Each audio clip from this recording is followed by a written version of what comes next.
Really? After 34 episodes, we have never talked about Ruby's previous mom ever. And now suddenly she starts thinking about her previous mom over and over and over again. And then poof, she shows up as a member of the advertising agency. I'm sorry. What? Why is this a thing? It makes sense why Ruby's thinking about her at the end, because it does seem like we are really painting parallels between Ruby's previous life and and their relationship with their mothers. That whole ending part there really painted the picture that I didn't have a good relationship with her mom. And I kind of assumed that based on what we have seen of and that she was technically alone, that, yeah, she probably didn't have a good experience with her mom. But to have that kind of thrown in there was like, okay, yeah, we're painting the parallels here. There's going to be a big awakening moment in Ruby and her experience with her mother and what she's experiencing now. It's obviously a driving force for her. Like that later part right there, her memories of her mom is feeling her emotion. She's able to play that role of, where's mom? When is mom going to come see me? She hates women. She obviously hates me. Why won't she come home? When is she going to come here? She's thinking about her own mom. As she walks out that door, as she's sick and can't leave that hospital and she's alone, all that stuff is hitting her. But no, I had to have a big laugh there at the very end. I'm like, oh God, it's the mom. Why is she suddenly a part of the story, and why is she popping up out of nowhere, and why is she just happens to be a part of the agency? Like this small world thing happening out of nowhere. I'm like, Akasaka, you could have done something better here. But it's fine. She'll, reacquaint herself with her mother. Hopefully she finds some sort of peace in that whole thing. I doubt it. At the same time, I don't think she cares about her mother. I mean, again, it's showing that she now cares in this episode because it's part of the plot line. Now we have to have her suddenly remember her mom, but it seems like she's gotten this entire time without her mother. I don't think she cares at this point. Her mother is and unfortunately her mother has passed away. She can move on from this other mother. Just do that. Anyways, episode 34. Really, really great episode. Besides how, cheesy it is that we're bringing up the mother after so freaking long. But, yeah, I think this episode pretty much shifted my theories around the ending. I think I can really kind of paint a clear picture about at least what it seems like Akasaka is sort of painting for the conclusion of the story. My original theory, for those that missed it, was the idea that I think that at some point Aqua was going to discover the truth about Hikaru, and that he was going to forgive Hikaru because he sees that he was exploited by the agencies and the industry itself, and that he's just a casualty like everybody else, and he's going to learn to forgive him. And that Ruby was going to be the one that was going to seek out revenge, and that at some point Aqua was going to have to stop her. In the process, she's going to have an awakening moment too, and in the end, Hikaru was going to live. But now I'm more shifting towards what it seems like it's obviously stating at the very beginning of this episode. There was that one statement there. The person that takes the role of has to play the role of her and understand her enough that it will come to the conclusion of whether or not forgives this person or not. The killer, Hikaru. And in that regard, yeah, it's painting it basically that in order for Ruby to fulfill the role of she has to think like in the end. And what would be the assumption about and her relationship with Hikaru? She forgave him. I have no doubt in my mind loved Hikaru and wanted to forgive him. She loved him enough that she bore his children, and she was still in contact with him, wanted him to see the children. It could possibly not be his entire choosing that he couldn't be there with them. In the end, she wanted them to see him, and that means that she probably loved him. And I think that's going to come across to Ruby as she plays the role of this. She's going to see how was abandoned by her mother, and that her mother wasn't there for her. Eventually, she becomes an idol, and she meets this boy, and she falls in love with that boy. I'm starting to now wonder who is going to end up playing the role of Hikaru. I think they implied it was going to be Aqua. If it's Aqua, that's going to hit the ships. The ships are sailing with that thing. I think they kind of imply that it might be Taiki. I don't know. I forget. Or was it Melt? I forget. Anyways, it could be somebody else. But if it's a Aqua, that'd be great. Anyways, she's going to fall in love with Hikaru. And she's going to understand why loved Hikaru. And in the end, when everything happens, she'll understand the hurt that was given to what really kind of hit her, what really kind of stained her mind, told Taishi everything that happened, revealed everything, and in the end, still loved Hikaru. And that's going to be the forgiveness that she needs. She's going to be conflicted. It's going to hit her hard. She's going to be upset. It's going to wreck her. But in the end, she'll forgive him. And that will be, again, what they're saying right here. The ultimate role. The person that should have fulfilled that role. The person that could understand her the most. And she kind of said that too. I'm the one that understands mom the one. I'm the only one that understands You over here, Akane, I'm getting into the beginning of this episode. Over here, Akane is saying, I am the perfect person. I profiled her. I checked everything. It did kind of imply when Akane was profiling Ai that she understood the real Ai, that she had an understanding that Ai was a liar and that there was something behind the scenes, and that eventually led to, yes, her eventually discovering Hikaru. She has profiled and looked into Ai like crazy and thus knows everything, but there's still a surface level. There is still a surface level of what Ai showed people. Because what Akane looked at was the public view of it. The information that they have on Ai doesn't see everything behind the scenes. Doesn't see all that stuff. So if without that knowledge, she doesn't know the true Ai in the end. She knows the lie and the lying moments of Ai, and maybe possibly sees through those cracks a little bit, but not everything. With Ruby, she's seen everything. She's seen everything behind the scenes. She might not have seen everything that was a lie, but she's seen everything behind the scenes. So anybody that's going to be able to understand this more is going to be Ruby. And she'll understand, more importantly, the ability for Ai to forgive Hikaru. I don't think Akane will know that. I don't think Akane knows enough about that personal side of Ai and the nurturing side of Ai, the loving side of Ai. She doesn't see the mom that is Ai. And that's the important thing to understand, the lover of Ai. So it's interesting. It's a really cool way to kind of, bring that to tension, and we'll see where it goes, but man, gosh, what a yap fest for the beginning of this Oshinoko episode 34. What else in this episode? What else besides kind of feeding my theories around this whole thing? Let's get into the proper opening up the episode, having the little audition continuing. Ruby's little thing here. This is a call for help. I understand it, why they don't see it any other way, because they're supposed to be acting, but this was a massive call for help. I don't think we've ever, I guess we did kind of hint at this before. What we're having here is Ruby saying, I lost all these people that are most treasured to me. Again, she was locked up in that hospital room. She was locked up in that room and she had nothing. And again, her parents were leaving her behind. And then you have the doctor come in and he's, taking care of her. And then you have like the nurses coming in, whatever, they're taking care of her. And on the screen is Ai. And Ai is taking care of her. This is her world. And these are the most important things to her. And they're all gone. They're all leaving her. And she is afraid of attaching to new things. That's a scary thing there, because again, that kind of implies the ability for her to disconnect from people of this new life. Again, she technically was connecting to people like Kana. She wanted to save Kana and all that kind of stuff. So it sort of feels like this isn't completely true, but it does seem like she doesn't want to connect with people enough. And it's because of this. She lost these important things and she's afraid of making new connections.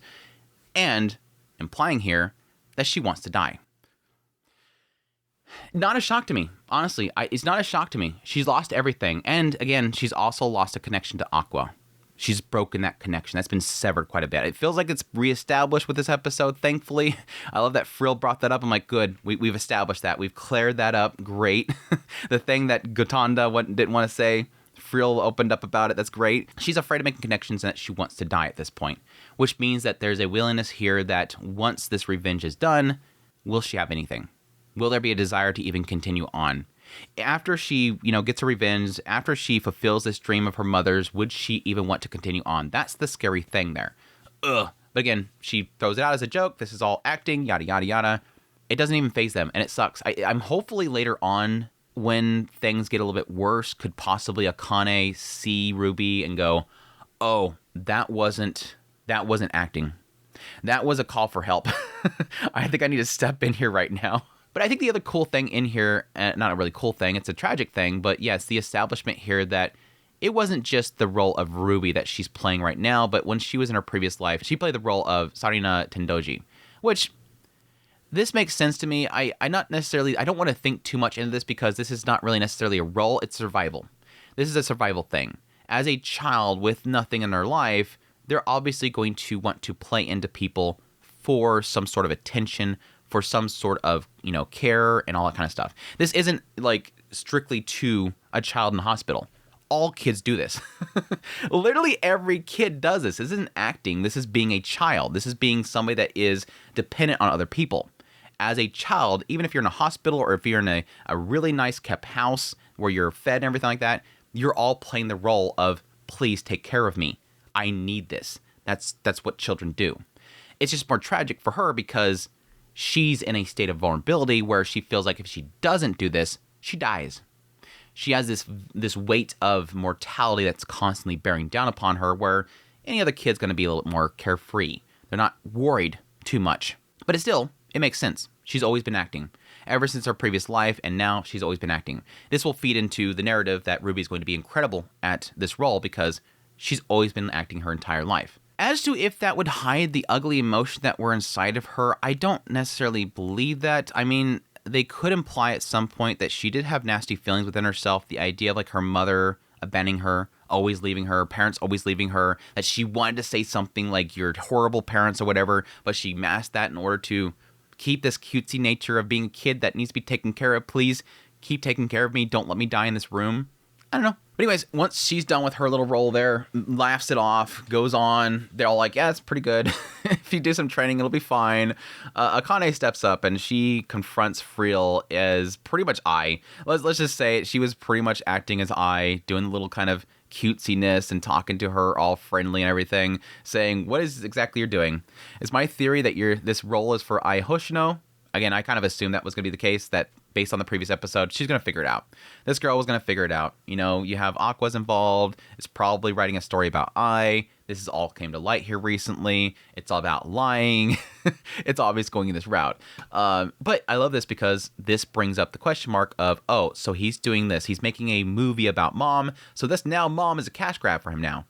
Thankfully, Friel speaks up. No, I looked at the script. No, that's not what's happening here. This is revenge. This is revenge. There is something in here. Something. He wants to condemn the killer. And again, it brings up that question mark of who would play the role is the individual that can actually play the role and make that decision.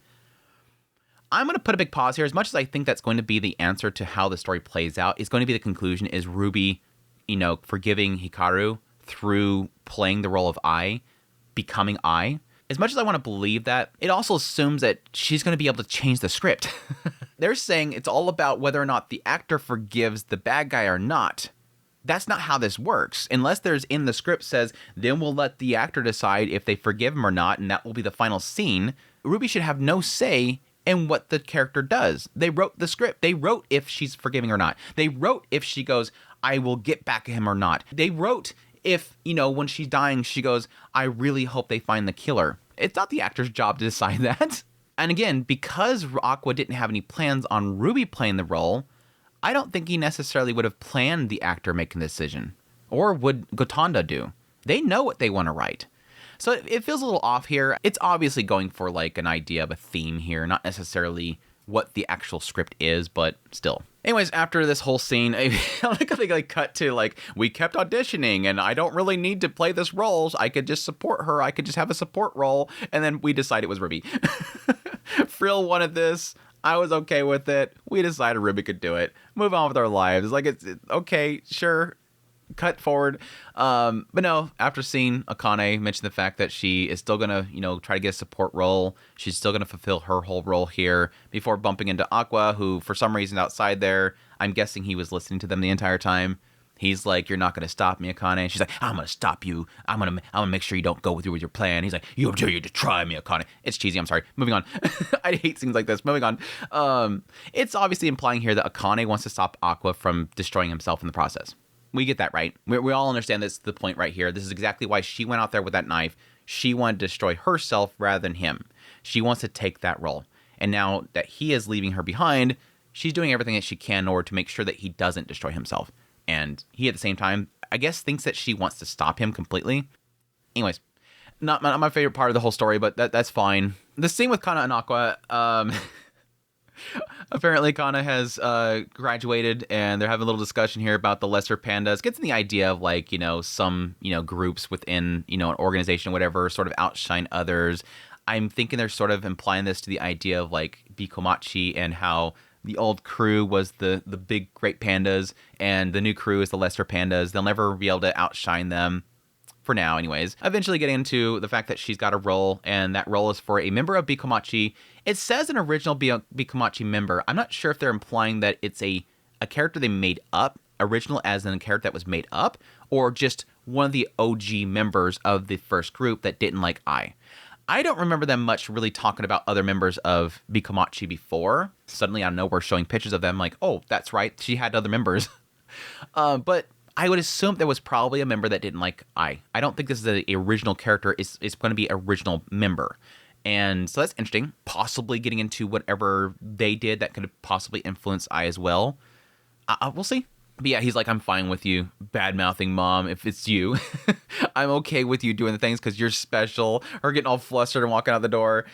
I knew this was coming. I just kind of knew this was going to happen. Yeah, he's now manipulating Kana. I think there is a bit here where I do think he still cares about Kana, but I think the fact that he has, pretty much convinced himself that he'll never have happiness, he's going to push away from this. He's going to push away from Kana.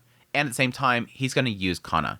Hopefully not to her detriment, not to destroy her in the process, but because it does seem like even right here, he's like, you got to stop doing this. You're going to get used up. You're going to get discarded. You're going to get destroyed by this. He's even here saying, please, girl, stop doing this. Please stop believing me. He still cares about her, but still, he's using her, which he's scumbag. We're going back to Aqua scumbags. As it happens, we've done this several times before. It was still cute seeing Akane get all flustered. Huh? Does he actually like me? He's giving me the wrong impression. Does he actually like me? He's a dork. We get a little brief scene of Kuragi, and he's looking at the cast. He's obviously acknowledging that it's odd that both Akane and Frill just happen to not have enough time for a mainline role. They can only take supporting roles. Something happened here. Whatever. And he acknowledges that there's something happening with Gotanda and Aqua, that they're after some sort of revenge or something like that. I assumed he knew that from the beginning, based on the script again. It's something that Frill's picking up. Seems like everybody reading the script is picking up. I would assume that he knows this as well. It seemed like that was what was kind of fueling him. Like, this is something that's like, this is interesting. I want to take on this role. This is going to be gritty and dirty or whatever. I don't know. It seems odd that he doesn't see that, or at least confirm it. He sees it. He just doesn't confirm it. But it's hinting at something here that is possibly for the future, and it's the idea that he acknowledges that they're still having the problem here. The reason why he didn't choose Ruby to begin with was the fact that she doesn't have a big namesake in acting. It's not like, again, Frill. Frill was his original choice because she's somebody that brings in feet. Again, in the end, he wants to make money. In the end, this is about making money. This is about getting money back to the investors. He can't break that, promise that he has. So it's implying here that he might potentially try to do some sort of publicity stunt for her, or just try to get her other roles in the meantime to get that recognition up. I'm kind of wondering if it'll be the first there, that he's going to try to do some sort of publicity stunt in order to get attention on her. And it could be having her just go on to a news broadcast or go on to a talk show or a variety show and pour out her heart. Pour out her heart that she's going to play the role. Again, this goes back to why this is so disgusting, and it's funny that nobody so far has pointed this out. Point out the fact that she's playing the role of her killed mother. And maybe that might bring that sympathy in for people to want to see that story. Her pull that story. And again, I think that might be what he's talking about here. There's no recognition here. We got to do something about this. It might be a publicity stunt. That's when we cut over to the crow lady confronting Aqua once again, and it kind of implies that the previous discussion that they cut away from was her going there to basically say that mom's dust, that she's never coming back, that she never came back, which that's sort of something I never really thought about before. I think that Aqua may have implied the hope that this happened for Ai. This obviously been a fan theory for the longest time up at this point, is that at some point, Aqua or Ruby's going to have a baby and it's going to be Ai, something like that. But yeah, this is obviously a theory that I think has been talked about before, and it seems to have, at least this crow girl is pretty convinced. We don't even know what this crow girl is, if she's a god or if she's a spirit or something like that. If she's just another victim of Hikaru, we don't know. It hasn't really 100% said what the hell she is. And so how she would know is the question mark there. But this is her basically telling Aqua, no, that's not happening. She's not popping up somewhere. If you start banging Akane, she's not going to pop up. You're not going to recreate her, whatever. She's gone. She's turned to dust, sparkled in the stars, implying that whatever happened to Aqua and Ruby is not normal, and that you should probably think about why that happened. And he seems to think, he's convinced that the reason why it happened is that I can get revenge. This is my role I'm going to play.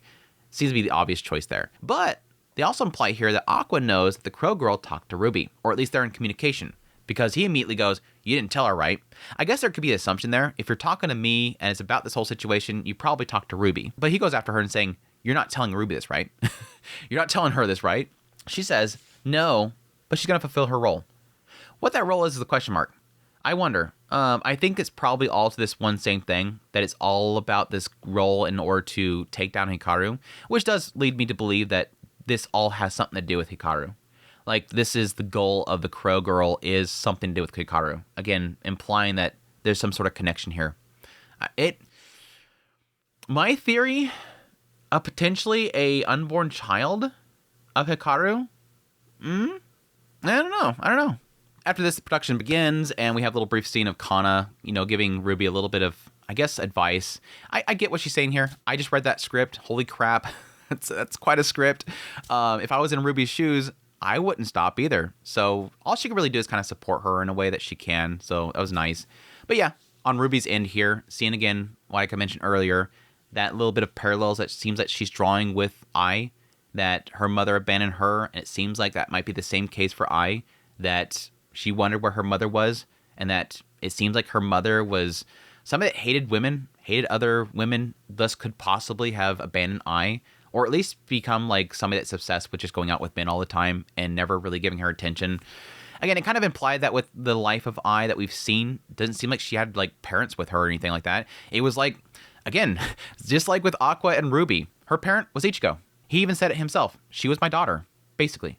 But yes, we wrap up the episode with the cheesy little reveal.